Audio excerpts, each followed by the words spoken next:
characters, but very high energy, like an exciting energy to them. And it feels like it'd be such a pivot to then go on to voice a character so monotonous in tone and vibes, and much darker than anything you've done previously. So was there anything you pulled from that influenced the way you approached this character in the booth? It was so hard to do, Mandy. Sometimes people ask me, what's one of the harder parts you've played? And they always expect me to say something really like, like Vicky or something like, no, I can do that in my sleep. It was so hard to just pull back, because I'm a hyperactive person anyway with ADHD, and I'm just like, but I also do, oh, did I tell you the thing? Oh, but yeah, and that's just how I am. I'm just always kept just vibrating at a higher. So the director kept going, less, great, less. That's what I remember, less. is the note was always, great, but less. Yes, I know, so I would and I would start getting up here, and they're like, no, and then I'd have to bring her way down here, and pretty soon I was just sort of pushing air through my lungs, because she had to be way down here. But it's hard, it's still hard. Yeah. That's amazing. Well, Richard, I love what you did with Billy, especially because, I mean, the amount of weird noises and vocal greatness that exited your mouth in these episodes is something to be, I mean, trifled with. Like, truly incredible. He was throwing up. Vocal greatness is exiting his mouth. Right, just vocal.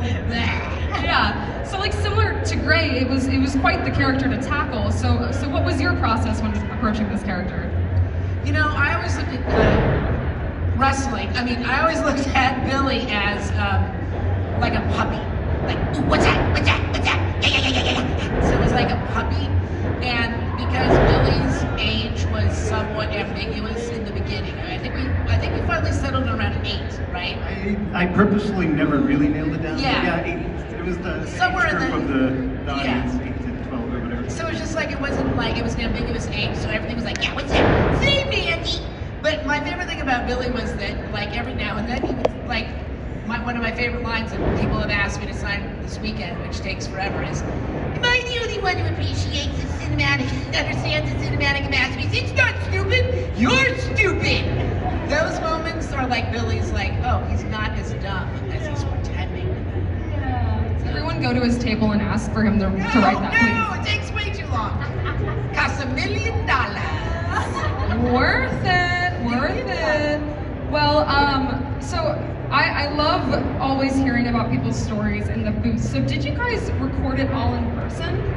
Was that recorded in person? Yeah, it was all ensemble, so everybody in the show for that day, if we could get them, we would just cram them in the booth together, and there'd just be people leaning over people.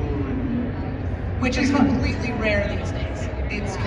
I can't remember I think the last session that Gray and I did with a radio record was we were all on Zoom, because we did Loud House, and we're all in our little squares on Zoom. And he was like, he texted me, because I couldn't see his square. Yeah. So he just texted me like, what are you doing right now? Yeah. And I was like, thank God I told the truth. Yeah, exactly. I love it. They used to tease me because one time I had to take my husband to the airport in LAX, and that's really far away. It's like traffic in LA is horrible. But when I left the house, I was like, I've got plenty of time. I'm just gonna go in my pajamas. I'll have plenty of time to go back home and change. And then I'm like, oh no, I in so much traffic going, oh my God, I'm just gonna have to go straight to work in my pajamas. I'm just gonna have to. So then I showed up in my pajamas, and they all teased me. Then they said, hey, Gray, next Friday we're all gonna wear our pajamas, and it'll be pajama day. And I was like, oh my God, that's a great idea. Okay. So I wore my pajamas, and they tricked me. No one was wearing their pajamas. Again, they got to tease me for being the only one in my pajamas, and that's the kind of fun cast. We were wearing tuxedos.